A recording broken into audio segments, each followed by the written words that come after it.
Siva, boleh dimulai sih, Pak. Oke, oh ininya moderatornya Siva. Oke, silakan Siva dimulai. Baik, terima kasih Cynthia. Assalamualaikum warahmatullahi wabarakatuh. Alhamdulillah, yang terhormat Bapak Dindin Redwanudin, MPD, selaku dosen mata kuliah keterampilan berbahasa dan teman-teman yang saya banggakan. Alhamdulillah kita masih diberikan kesehatan dan dapat mengikuti proses perkuliahan pada hari ini. Baik, untuk hari ini, kelompok 2 yang akan mempresentasikan mengenai materi yaitu suasana menyimak. Kelompok 2 terdiri dari saya, Syifa Lailatis Syarifah dengan NIM 111901830000113.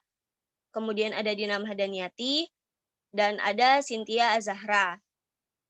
Langsung saja untuk materi pertama. Shin, lanjut.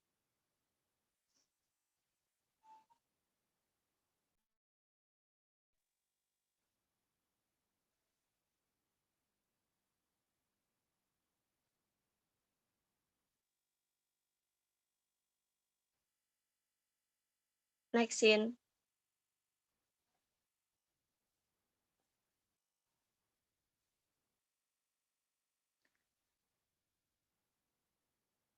Sebelumnya, yang pertama itu poin-poin pembahasan.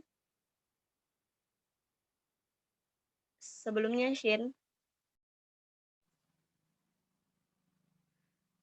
Poin-poin pembahasan yang pertama itu pengertian menyimak, yang kedua sifat suasana menyimak, yang ketiga tahap-tahap menyimak, kemudian kendala menyimak, perilaku menyimak, kemudian langkah-langkah, dan yang terakhir faktor-faktor yang mempengaruhi dalam menyimak. Langsung saja untuk materi pertama akan dijelaskan oleh Cynthia Azahra. Kepada Cynthia dipersilahkan.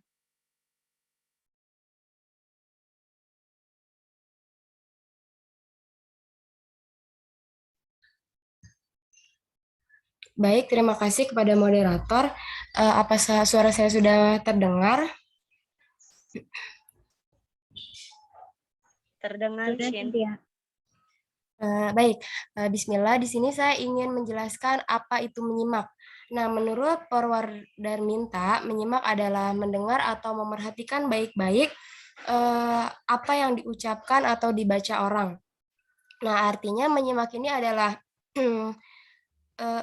kita ini mendengarkan dengan sungguh-sungguh untuk memahami pesan atau materi yang disampaikan dengan penuh perhatian. Kemudian ketika kita menyimak, pasti kita ini memiliki keinginan agar kita ini dapat memahami pesan atau informasi yang telah disampaikan. Nah, kemudian ada contohnya. Contoh dari menyimak ini, ketika kita belajar pelajaran bahasa Indonesia di kelas. Nah, kemudian biasanya kita tuh menyimak dengan sungguh-sungguh kan ya. Terus kita tuh sambil nulis atau sambil perhatiin guru yang sedang menjelaskan.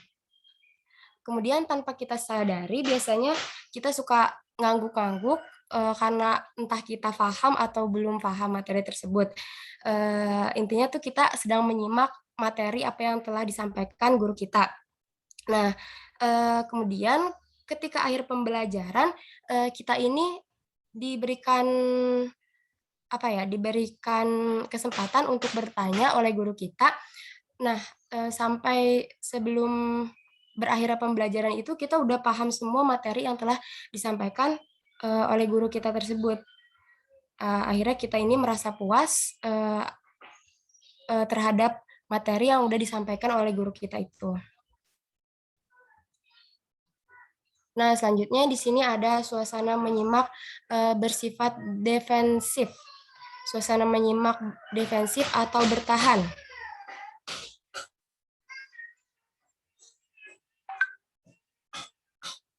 Nah, suasana defensif atau bertahan ini biasanya dimanipulasikan dalam pesan-pesan lisan yang mengandung maksud yang bersungguh-sungguh dan tersirat.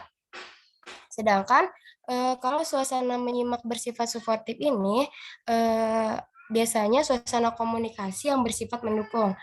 Nah, di sini ada penjelasannya. Yang pertama di sini ada pembagiannya.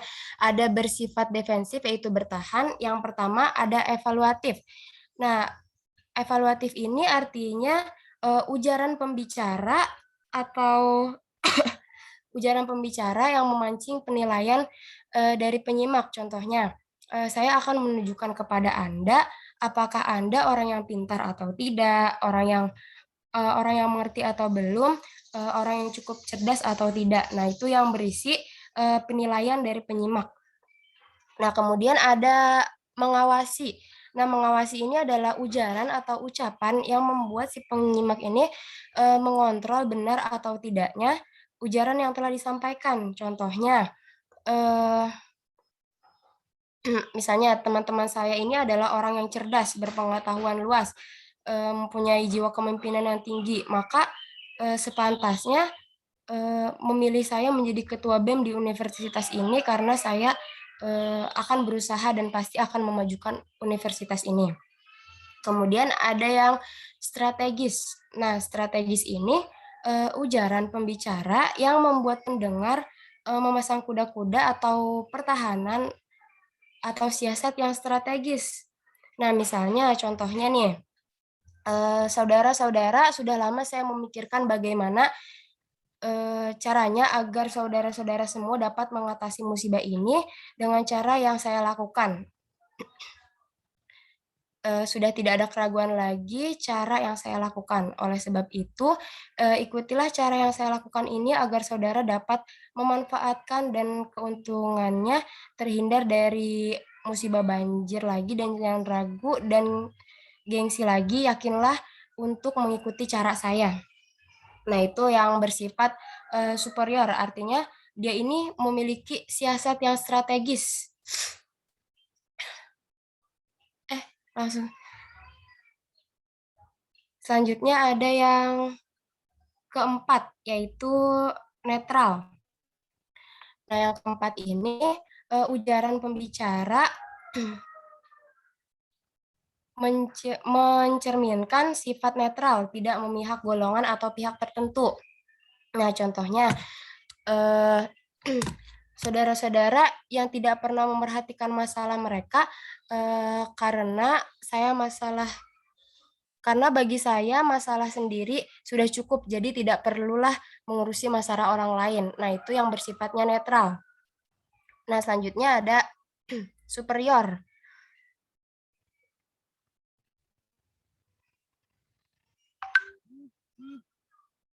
Superior ini ujaran pembicara mencerminkan rasa hati yang tinggi, merasa lebih unggul dari orang lain. Misalnya, kamu harus tahu, kamu harus sadar bahwa saya ini lebih kaya dari kamu dan sedangkan kamu ini miskin. Nah, itu lebih kepada sombong kalau yang ini. Memiliki rasa tinggi hati. Nah, selanjutnya yaitu ada yang terakhir, ada pasti dan tentu. Nah, pasti dan tentu ini adalah ujaran pembicara membuat penyimak harus memilih salah satu alasan yang tentu atau pasti. Misalnya, contohnya, kamu harus berikan jawaban sekarang dengan tegas dan jelas. Kamu pilih aku atau dia. Nah, itu pasti atau tentu. Dia itu disuruh memilih yang lebih pasti.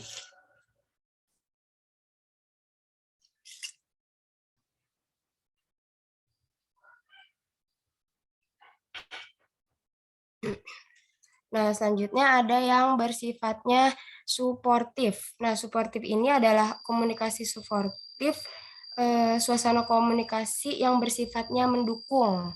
Yang pertama itu ada deskripsi. Nah, deskripsi ini ujaran pembicara mendeskripsikan lebih banyak dan menginginkan pendengar mengetahui lebih banyak. Contohnya, tolong sampaikan kepada saya kemajuan apa lagi yang sudah dicapai sekolah ini dalam bidang prestasi eskulnya, kemudian prestasi belajarnya, sarana dan prasarana, dan bidang ketenagaannya. Nah, itu yang disebut dengan contoh dari deskripsi. Nah, kemudian ada orientasi. Orientasi ini berisi ujaran pembicara berorientasi terhadap suatu permasalahan dan meminta pendengar untuk mengungkapkannya. Contohnya, tadi saya telah kemukakan tentang berbagai kemajuan sekolah ini. Sekarang tolong katakan kepada saya, menurut Anda masalah apa saja yang baik dalam bidang prestasi eskul, prestasi belajar, dan prasarana. Kemudian ada spontanitas. Nah, spontanitas ini ujaran atau ucapan pembicara bersifat spontan atau langsung. Hal ini membuat penyimak mudah menangkap isi pembicaraan. Misalnya, saudara-saudara Dewan Guru tadi telah saya kemukakan mengenai kesejahteraan guru. Sekarang apa saja ya yang dapat kita lakukan mengenai kesejahteraan itu? Nah, itu misalnya spontanitas.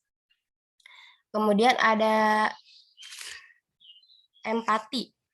Nah, empati ini ujaran pembicaraan mencerminkan ketegasan terhadap sesuatu hal atau berempati.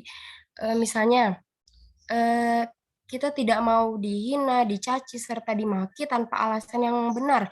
Kita pasti marah karena ini benar-benar penghinaan besar. Dianggap rendah, tidak bisa apa-apa. Sungguh keji perbuatan mereka itu, bukan? Kita tidak mau diperlakukan seperti ini karena kita makhluk Tuhan yang punya kedudukan yang sama di hadapannya. Nah, itu bersifatnya empati. Nah, yang kelima ada profesionalisme. Profesionalisme yaitu ujaran pembicara mencerminkan rasa ketepatan dan kejelasan suatu hal. Contohnya, melihat kemunduran prestasi belajarnya, maka cara yang terbaik adalah dengan memberikan gratis bayaran sekolah. Masalah prestasinya jangan khawatir lagi, semester berikutnya pasti belajar dan prestasinya akan meningkat. Nah, itu ujaran tentang profesionalisme. Baik, terima kasih. Itulah pemaparan materi dari saya. Kurang lebihnya mohon maaf. Saya kembalikan ke moderator. Baik, terima kasih kepada Cynthia. Selanjutnya untuk materi selanjutnya mengenai tahap-tahap menyimak akan dijelaskan oleh saya sendiri.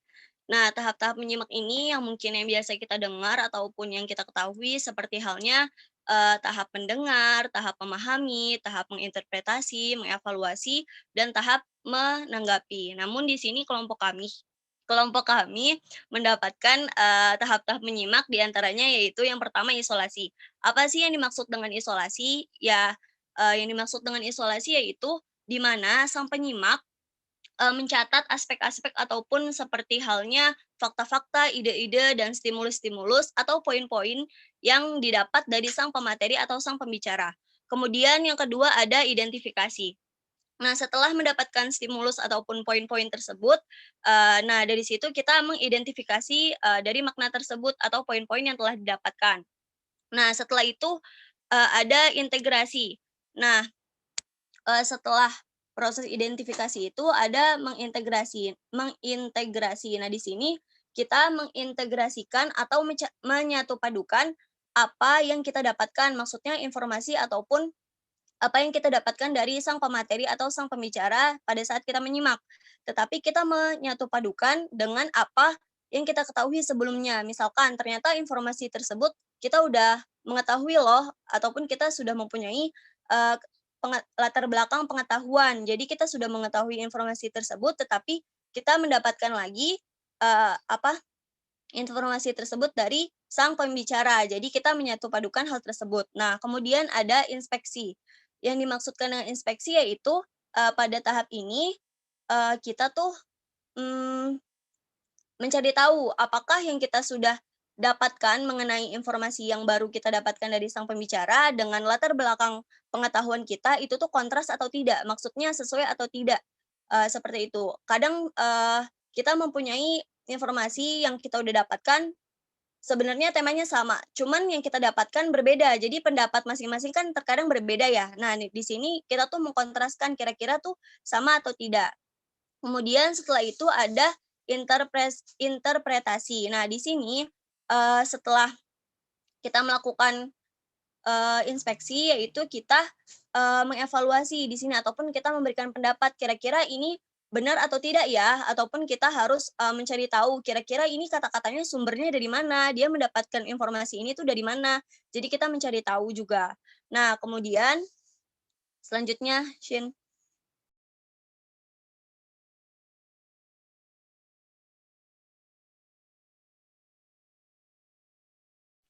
Nah, selanjutnya yaitu kendala menyimak. Yang pertama itu ada keegoisentrisan atau keegoisan. Jadi di sini terkadang, penyimak itu memiliki sifat egois, yaitu mementingkan dirinya sendiri, di mana, eee, terkadang penyimak itu hanya mendengarkan ataupun menyimak hal-hal yang menarik saja yang diberikan oleh pembicara. Nah, namun setelah itu dia tidak mendengarkan lagi karena sudah tidak ada yang menarik ataupun dia hanya mendapatkan apa yang diinginkan ataupun yang menurut dia menarik. Nah, kemudian yang kedua itu kendala menyimak ada enggan, yaitu adanya enggan keterlibatan, yaitu di mana, dia tuh enggan terlibat dalam proses menyimak. Jadi kalau seandainya kita, eee, apa, ingin menyimak seharusnya kita terlibat dalam, forum tersebut misalkan. Nah, namun dia enggan terlibat, jadi ya pada saat itu ya dia fokusnya ke yang lain, seperti itu. Kemudian ada ketakutan, dimaksudkan ketakutan di sini, seperti halnya ketakutan akan perubahan, yang seperti yang saya udah jelaskan bahwa, pasti kita mengikuti suatu, eee, seminar ataupun apapun itu, kita mendapatkan informasi baru, namun sebenarnya informasi tersebut kita sudah, ketahui sebelumnya. Namun di sini dia ketakutan ataupun, ketakutan akan perubahan, jadi dia tidak mau menerima, perubahan, maksudnya pendapat dari orang lain. Jadi di sini dia takut akan suasana tersebut. Jadi hanya ingin, mengetahui apa yang dia udah ketahui sebelumnya, namun tidak ingin mengetahui apa yang, diberikan oleh orang lain, seperti itu. Kemudian ada menghindari pertanyaan. Nah, mungkin ini seringkali ya kita jumpai ataupun seringkali kita rasakan, di mana, eee, suatu ketika sang pembicara memberikan pertanyaan kepada kita, namun kita merasa ketakutan. Maksudnya, kita menghindari pertanyaan. Mungkin hal ini seringnya karena kita merasa takut salah, malu ataupun takut, memberikan jawaban ataupun pendapat, namun ternyata tidak sesuai apa yang dipertanyakan. Nah, kemudian ada lagi kendala seperti cepat puas. Maksudnya di sini, mmm, sama seperti halnya dia sudah mengetahui suatu informasi ataupun suatu, berita, namun dia tidak mau menerima informasi dari yang lain, jadi dia cepat puas. Nah, kemudian selanjutnya ada pertimbangan yang prematur. Dimaksudkannya di sini pertimbangan yang prematur itu, seperti misalkan kita baru mengikuti, suatu seminar ataupun pembelajaran yang diberikan oleh sang pembicara, namun baru beberapa menit ataupun baru, menjelaskan, beberapa hal, namun kita langsung menyimpulkan hal tersebut ataupun kata-kata tersebut. Nah, itu yang dimaksudkan dengan pertimbangan yang prematur. Jadi, belum penjelasan itu selesai, namun kita sudah menyimpulkan secara dini, tanpa kita mencari tahu dulu sebenarnya tuh kayak gimana. Nah, kemudian ada, kebingungan kebingungan sematik. Yang dimaksudkan ini, adalah terkadang kita lagi mengikuti suatu, webinar ataupun apapun itu, tapi ada yang mengganggu, eee, konsentrasi kita seperti tiba-tiba keinget HP kemana hilang ataupun kunci motor kemana. Jadi kita merasa kebingungan di mana kita pasti lagi mendengarkan namun kita teringat akan hal tersebut, kita akan mencari barang itu tersebut, ya kan. Tapi kita melewati atau meninggalkan, proses menyimak tersebut. Nah, namun setelah itu kita bakal mencari tahu lagi, "Oh, tadi saya sudah tertinggal materi yang mana ya? Karena saya tadi sibuk untuk mencari yang hilang," gitu. Jadi di sini kebingungan simpatik tuh seperti itu. Jadi, mmm, ada kendala di situ. Lanjut, Sin. Nah, selanjutnya itu perilaku menyimak. Yang pertama itu ada menyimak faktual. Menyimak faktual di sini adalah, eee, pada saat menyimak itu kita menangkap ide-ide pokok, gagasan penting dari sang pembicara. Nah, kemudian yang kedua itu ada menyimak empatik. Nah, di sini yang dimaksud dengan menyimak empatik itu kita lebih memahami atau melihat dari segi psikologis ataupun emosional dari sang pembicara, di mana terkadang kita suka melihat bagaimana cara pembicara itu menyampaikan materinya dengan gesturnya ataupun mimiknya, gimana cara dia untuk mempengaruhi apa yang dia bicarakan terhadap sang penyimak. Jadi kita melihat gesturnya, seperti halnya misalkan dia memotivasi orang dengan gerak-gerik ataupun dengan mimik yang semangat. Nah, dengan itu pasti akan mempengaruhi sang penyimak itu tersendiri. Jadi, eee, menyimak empatik ini lebih kepada emosional ataupun gerak-gerik dari sang pembicara. Jadi lebih ke proses proses aktif dan sebuah pemahaman.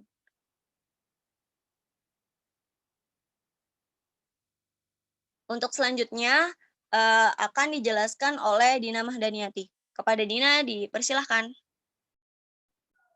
Baik, terima kasih kepada moderator. Materi selanjutnya yaitu tentang langkah-langkah untuk meningkatkan keterampilan menyimak. Nah, terdapat beberapa langkah yang bisa dilakukan untuk meningkatkan keterampilan menyimak, yaitu ada 9. Yang pertama, menerima keanehan sang pembicara. Jadi mungkin sebagai penyimak, kita harus menerima keadaan dari sang pembicara gitu. Jadi kita bisa lebih meningkatkan keterampilan menyimak kita nantinya. Yang kedua, kita bisa memperbaiki sikap. Kemudian juga memperbaiki lingkungan. Yang keempat juga tidak memberikan pertimbangan yang berlebih. Kemudian yang kelima juga meningkatkan pembuatan catatan. Karena mungkin catatan juga dapat meningkatkan keterampilan menyimak dan juga mengingat kita dalam menyimak. Kemudian yang keenam, menyaring tujuan-tujuan menyimak yang spesifik. Yang ketujuh, memanfaatkan waktu secara bijaksana. Yang kedelapan, menyimak secara rasional. Dan yang kesembilan itu berarti menyimak dari bahan-bahan yang sulit. Kemudian yang selanjutnya,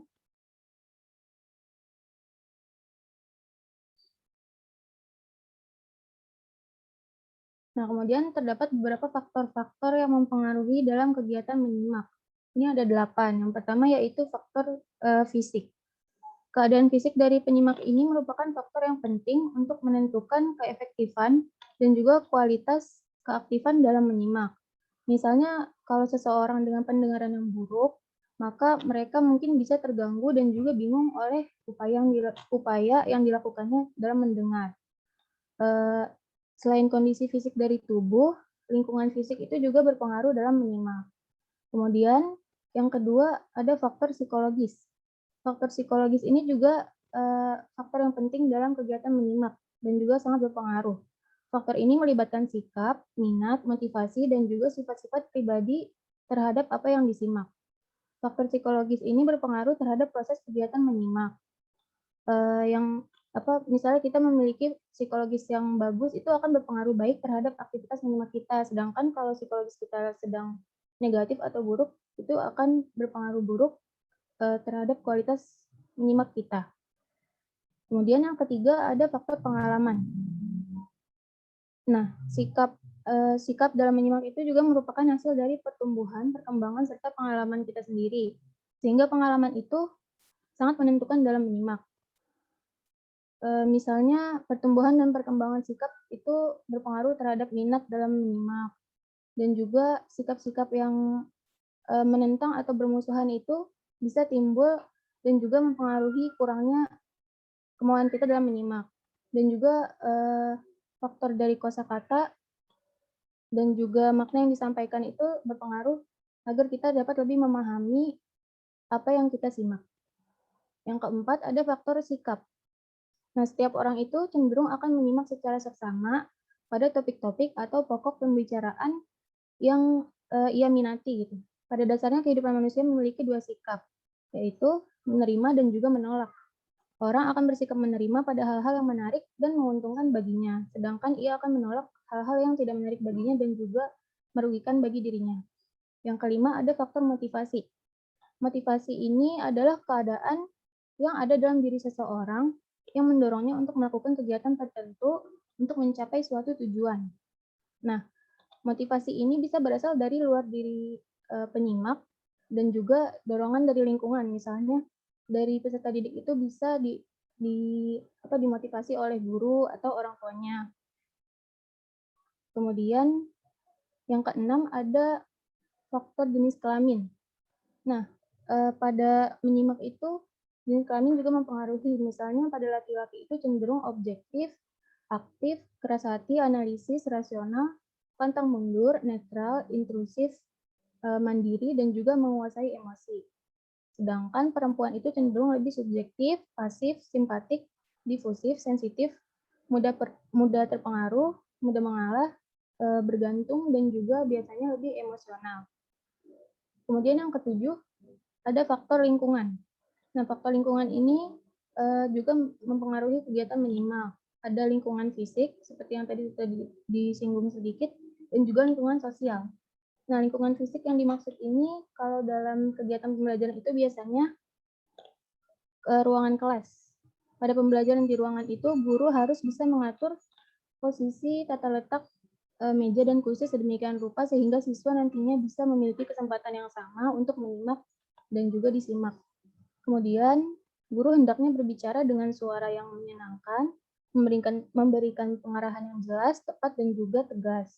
Guru juga bisa membawakan kegiatan yang lebih memotivasi dan mendorong peserta didiknya agar lebih mudah mengerti dan lebih memahami dalam kegiatan menyimak. Lalu yang tadi kedua, lingkungan sosial. Lingkungan sosial itu juga mempengaruhi kemampuan menyimak kita. Misalnya kalau di dalam kelas itu guru hendaknya bisa membuat suasana yang mendorong peserta didik untuk mengalami dan lebih mengekspresikan dirinya. Penerapan ini penting dilakukan untuk meningkatkan keterampilan komunikasi dan juga menyimak. Kemudian yang kedelapan yaitu faktor peranan dalam masyarakat. Nah, peranan dalam masyarakat ini juga penting dan juga mempengaruhi dalam menyimak. Bagi orang yang biasa sudah melakukan kegiatan menyimak itu, mereka akan memiliki banyak informasi yang didapatnya untuk menambah pengetahuan dan juga wawasan. Umumnya, misalnya seorang guru atau dokter itu lebih banyak mencari informasi gitu, terutama yang berhubungan dengan peranannya dalam kegiatannya. Jadi kegiatan menyimaknya juga biasanya lebih bagus. Terima kasih. Saya serahkan kembali kepada moderator. Baik, terima kasih kepada Dina Mahdaniati. Mungkin cukup sekian penjelasan dari kelompok 2 mengenai suasana menyimak. Mungkin kepada teman-teman yang ingin bertanya dipersilahkan tulis pertanyaannya di kolom chat ya. Oke, terima kasih. Silakan di kelas dulu. Baik Pak, terima kasih kepada teman-teman yang sudah berpartisipasi dalam presentasi kali ini dengan banyaknya pertanyaan dan mungkin kami dari kelompok 2 memohon maaf apabila ada kesalahan dalam penjelasan ataupun mengenai materi. Kurang lebihnya mohon maaf. Wassalamualaikum warahmatullahi wabarakatuh. Waalaikumsalam warahmatullahi wabarakatuh.